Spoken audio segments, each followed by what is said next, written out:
Os sonhos de José e o ciúme dos irmãos. Gênesis 37.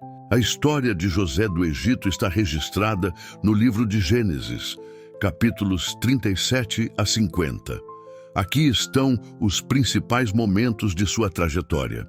Ele teve sonhos proféticos, onde seus irmãos e até seus pais se curvavam diante dele. Seus irmãos ficaram com inveja e conspiraram contra ele. José era filho de Jacó e Raquel e seu pai o amava. Gênesis 37, 12 e 36. Seus irmãos o jogaram em uma cisterna e depois o venderam a mercadores ismaelitas. Ele foi levado ao Egito e vendido a Potifar, oficial do faraó. Ele ganhou a confiança de Potifar e foi colocado como administrador de sua casa. A esposa de Potifar tentou seduzi-lo, mas José recusou. Ela o acusou injustamente e ele foi preso. Gênesis 40. Na prisão, ele interpretou os sonhos do copeiro e do padeiro do faraó. O copeiro foi restituído ao seu cargo, mas esqueceu de José por 2 anos. Gênesis 41. O faraó teve sonhos sobre 7 vacas gordas e magras e 7 espigas cheias e mirradas. José explicou que significavam 7 anos de fartura seguidos de 7 anos de fome. O faraó o colocou como governador do Egito para administrar os recursos. Quando a fome veio, seus irmãos foram ao Egito buscar comida, sem saber que estavam diante daquele que haviam traído. José poderia ter se vingado, mas escolheu perdoar. Deus transformou o mal que vocês fizeram em bem, ele disse. O plano de Deus não era apenas sobre José, era sobre salvar uma nação inteira. A história de José do Egito nos ensina lições profundas sobre o propósito de Deus e como ele age em nossas vidas, mesmo em meio às adversidades. Aqui estão alguns aprendizados valiosos. Deus tem um plano, mesmo quando não entendemos. José passou por traição, escravidão e prisão, mas tudo fazia parte de um plano maior. Gênesis 50, 20. Vocês planejaram o mal contra mim, mas Deus o tornou em bem.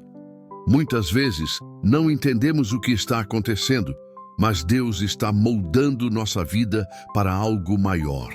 A fidelidade a Deus é mais importante que as circunstâncias. José escolheu permanecer fiel mesmo quando foi tentado pela mulher de Potifar. Gênesis 39, 9. Como poderia eu cometer tamanha maldade e pecar contra Deus?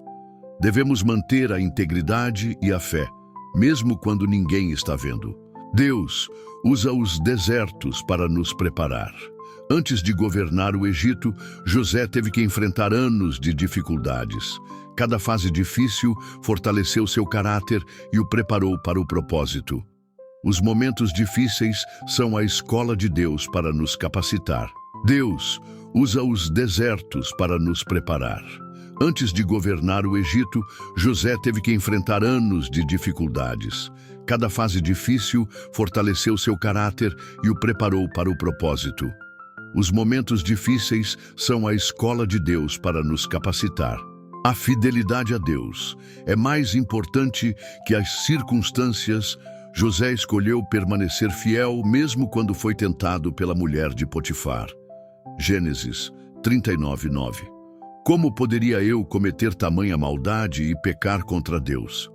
Devemos manter a integridade e a fé, mesmo quando ninguém está vendo. Deus usa os desertos para nos preparar. Antes de governar o Egito, José teve que enfrentar anos de dificuldades.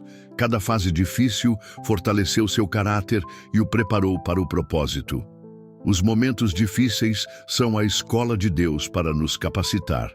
O perdão faz parte do propósito de Deus. José perdoou seus irmãos, mesmo depois de todo o mal que sofreu. Gênesis 45, 5.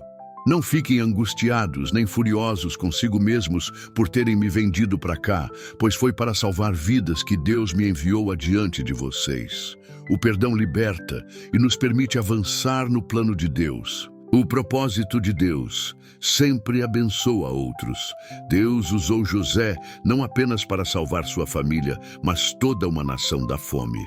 Quando vivemos dentro do propósito de Deus, nossas ações impactam muitas vidas.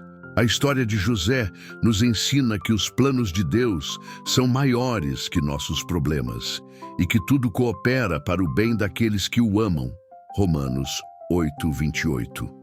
Se permanecermos fiéis, Ele nos conduzirá ao nosso propósito, transformando até as dificuldades em bênçãos.